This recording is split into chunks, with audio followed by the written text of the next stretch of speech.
தூத்துக்குடி மாவட்டம் களியாவூர் மருதூர் அணைக்கட்டிலிருந்து வினாடிக்கு 70,160 கன அடி தண்ணீர் வெளியேற்றும் நிலையில் பொதுமக்கள் ஆபத்தை உணராமல் உள்ளனர். இது குறித்து களத்திலிருந்து எமது செய்தியாளர் மணிகண்டன் வழங்கும் தகவல்களை கேட்கலாம்.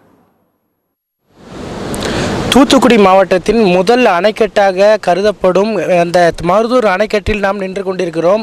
இந்த மருதூர் அணைக்கட்டானது சுமார் 200 ஆண்டுகளுக்கு முன்பு மன்னர்கள் ஆட்சி காலத்தில் கட்டப்பட்ட ஒரு பாரம்பரியமிக்க ஒரு அணைக்கட்டு ஆகும். இந்த அணையானது தாமிரபரணி ஆற்றில் சுமார் 200 ஆண்டுகளுக்கு முன்பு அந்த நீரின் போக்கினை தடுத்து நிறுத்தி செயற்கையான முறையில் அந்த மன்னர் ஆட்சி காலத்தில் கட்டப்பட்ட ஒரு அணைக்கட்டு தான் ஆகும். இந்த அணையினை பார்க்கும்போது இந்த பாம்பு வடிவில், அதாவது வளைவான தோற்றத்தில் இந்த அணையானது காணப்படும் ஒரு தோற்றத்தை கொண்டது.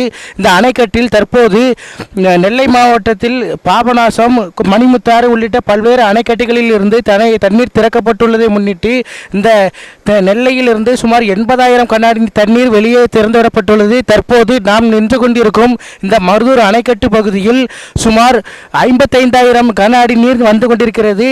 பார்ப்பதற்கு 55,000 கன அடி போல் இருந்தாலும் ஆனால் தற்போது நிமிடத்திற்கு நிமிடம் இந்த தண்ணீரானது வரத்து அதிகரித்தவாறு காணப்படுகிறது.